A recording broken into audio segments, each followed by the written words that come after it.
Hi, my name is Christine. Is this Jehovah's Witnesses? Well, I am one of Jehovah's Witnesses. Oh, How did okay. you find my number? Oh, somebody gave it to me and said you would know a lot about this. We were talking in a online. Oh, So okay. I was reading Nice to meet you, Christine. you too. What's your name? My name's Adam. Okay. Well, I was reading the Watchtower, which some Jehovah's Witnesses told me about on the website jw.org. Hmm. And I mean, I just a simple person and I just go to a regular church. But I never saw anybody writing like this. I was just curious about it. It really stuck out to me. It said that Jesus told them how to do things during COVID. Oh, okay. So, I mean, I was wondering, how does that work? That's a pretty big question.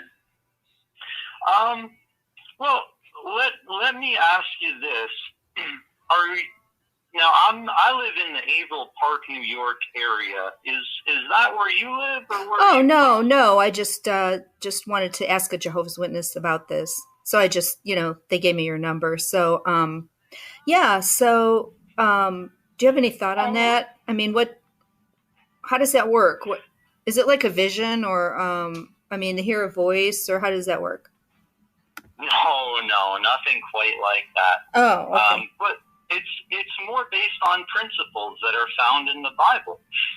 That's where Jesus gave us his teachings, and so we'll look to the Bible and we'll pull principles from that, and that really helps give direction for how to deal with critical situations, things like the COVID pandemic. But no visions, no dreams. Those don't happen these days. Okay, because then the paragraph goes on to say that Jesus made sure that we received clear guidance to keep us safe. Like he told Yes. them to wear masks and social distancing. But I mean, that's not even very interesting as far as, why would you need Jesus to tell you that? The government was saying that. It's just, this is very interesting. I mean, there's other people that claim they saw heaven or hell or, talk to an Mm. angel. It just kind of reminds me of that. Jesus provides wise direction in times of crisis. And I was watching this other show on there where the teacher was saying that the direction comes from Jesus to Jehovah to them. So he wasn't just saying he read the Bible, because he was claiming kind of a special knowledge, from Jesus. So, I mean, Mm. it's just really, different to me. I don't know. Yeah, and I see how that could definitely be confusing because a lot of people out there do claim a lot of things like visions and dreams and that sort of thing, and that's never really been what Jehovah's Witnesses have been talking about. So if you keep reading some of the articles on jw.org, no doubt you'll see that it's not really talking about visions and dreams these days. Yeah, so I was wondering But if it is clear direction that's guided by Jehovah's Holy Spirit, and it's clear direction through the use of good Bible principles. And that's really where the direction comes from. I know we just recently, I think, had a good study article that talked about that, which is probably where you're reading it from. Yeah, And Jesus provides wise direction in times of crisis. And then it's going on to talk about things like wearing a mask and social yeah, distancing, which isn't really a principle in the Bible.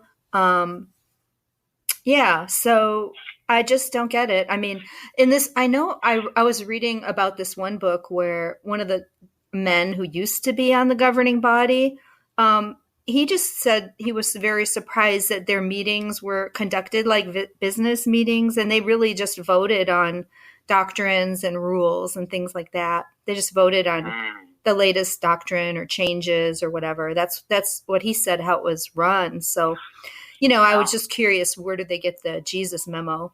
How does it work in their mind? Or, everybody claims to be led by the Holy Spirit, so I don't find that really persuasive. Oh, no, absolutely. Everybody claims it. So it Yeah. really is a matter of seeing the reality of it and seeing the results of what was of what happened, because everyone can claim anything. True. I mean, so it's important to see how it works in practice. Absolutely. Well, it seems like you've got some real good questions. And hopefully you're sincere about wanting to learn more about this. Yeah, that's why I'm asking. So anyways, yeah. It's just also confusing because I think they said in the past when they were teaching something totally different that it was from the Holy Spirit and from Jehovah and all those kind of things, but then had to change it like to the opposite, so that's really not very convincing. But hey, thanks for talking to me about this. Thanks for being nice about it. Sure. Okay. Sure, absolutely. Thanks a lot. If you'd like to know more, can I ask, who gave you my number? No. I mean, I don't really know them personally, so it was just talking on the internet. So, sorry. Wow. Yeah. I mean, it was really helpful to me to be able to talk to an actual Jehovah's Witness because it's better than just talking about them, Well, and that's exactly it. It's very dangerous to really just talk to people, even that you've just met randomly online, or people whose phone numbers you've gotten from random people online. I really encourage you, seek out a Kingdom Hall in your area. Oh, okay. And try to talk to people face to face, because you can get fed all sorts of bizarre stuff online. Oh, yeah. It's hard to say, what's real and what's not. So I really encourage you, if you're interested in learning more about Jehovah's Witnesses, find a Kingdom Hall in your area, and ask some of these good questions, because the answers are definitely out there if you're looking to learn more about God and how to understand some of these things.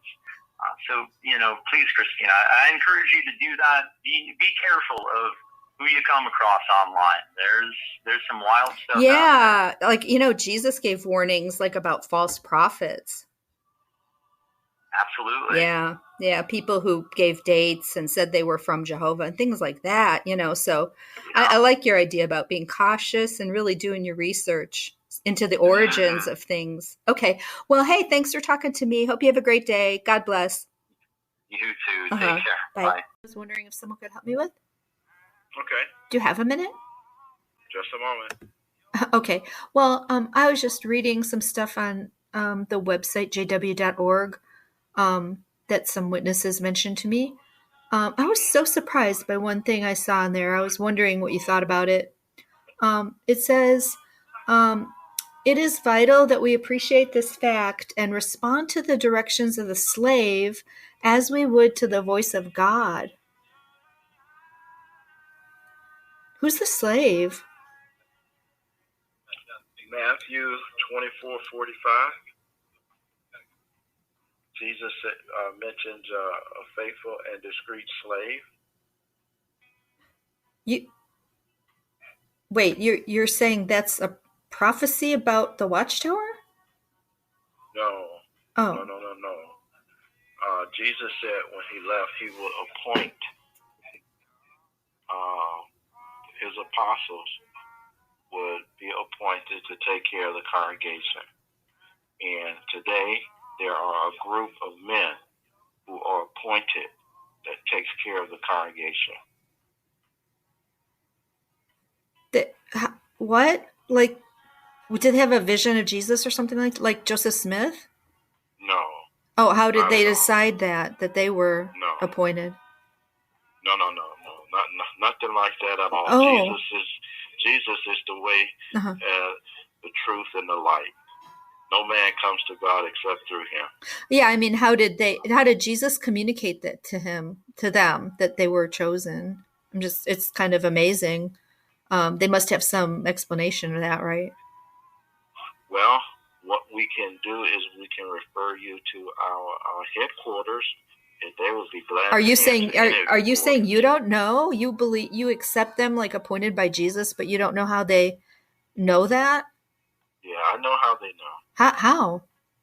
The Holy Spirit. Well, like what? Like just in their mind, the Holy Spirit told them?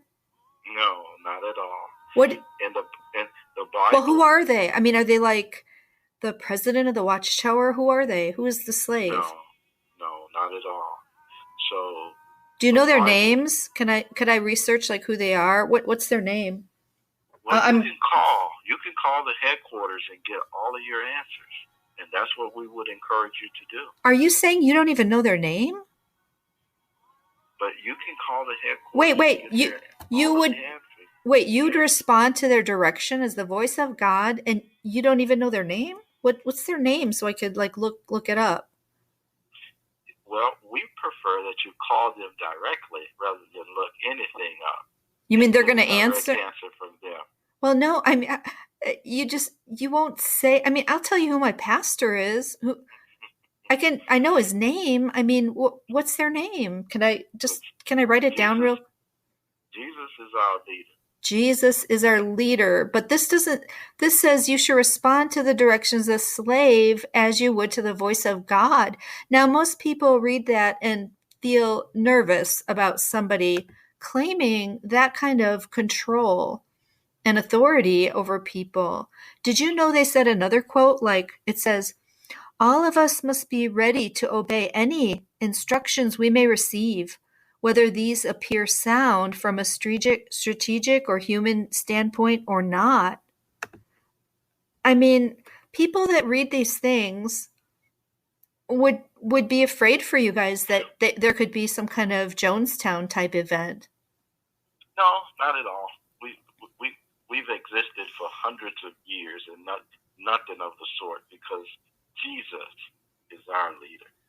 Well, who's the slave, and why do you have to obey him as the voice of God? You can keep mimic headquarters directly. Okay, you don't know their name. Do you know? They'll be glad to give you the answer. You is it a secret like organization? Because you're supposed to be a representative of the organization, aren't you? Aren't you like a qualified minister, that according to what they say? Yes. Okay, so you can't even answer that. This is what we prefer people. Yeah.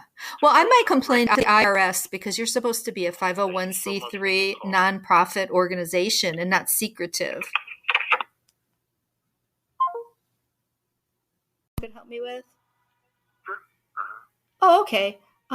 Well, I've been reading things on jw.org about the faithful and discreet slave. And I was just reading some of the surrounding passages, parables and illustrations, like the one about the talents. And I noticed that it also has faithful and good servants in it, or slaves. And then it says, he'll make you ruler over many things. Jesus said, well done, good and faithful servant. You are faithful over a few things. I will make you ruler over many things. He said that to the 5 talents, the 2 talents, and the 1. Well, actually, the 1 was the one who hid the talent. But is that stand for the governing body like the other parable? No, it doesn't. Oh. It's showing that all of his disciples are going to have different sets of circumstances. That some are going to be able to do a little bit more than others. But, it's the first 2 that he commended because they were productive. But I think the third one was the one who didn't do anything, right? Right. They weren't faithful with what they had been given. It seems like kind of the point of all those parables, even the virgins. Faithfulness, following Jesus. How do you know it's not, which one is which? I mean, I'm just reading them, and this one has faithful servant, and the New Testament talks about being stewards of different things. The apostles were called stewards of the gospel, and we are stewards entrusted with spiritual gifts to use. And then there's the evil slave. Who's that, you know? Let's see, you in Matthew 25. I see in I think it's verse 15, where it says he gave 5 talents to one, Uh-huh. 2 to another, Uh-huh. and 1 still to another. To each one according to his own ability. Right. And he went and brought it. Yeah. So are those the governing body also? Because in the other parable, it's just one slave, but it's the governing body. So how do you know which is which? I mean, and you know, they have said it's the slave used to be all the anointed class. Yeah. They sound really confused about it. Yeah, well, it's not easy to understand. It took us years to kind of get a grasp on it. So they were teaching it the wrong way before when they said it was all the anointed. Yeah, we had to adjust our understanding on that. No, I didn't mean you.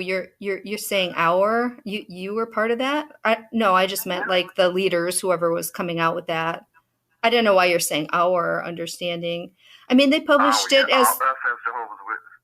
Well. I'm talking about whoever set that forth. I don't think you were part of that, were you? No. Oh, okay. No, and the reason why we adjusted that is because not all the anointed serve as teachers.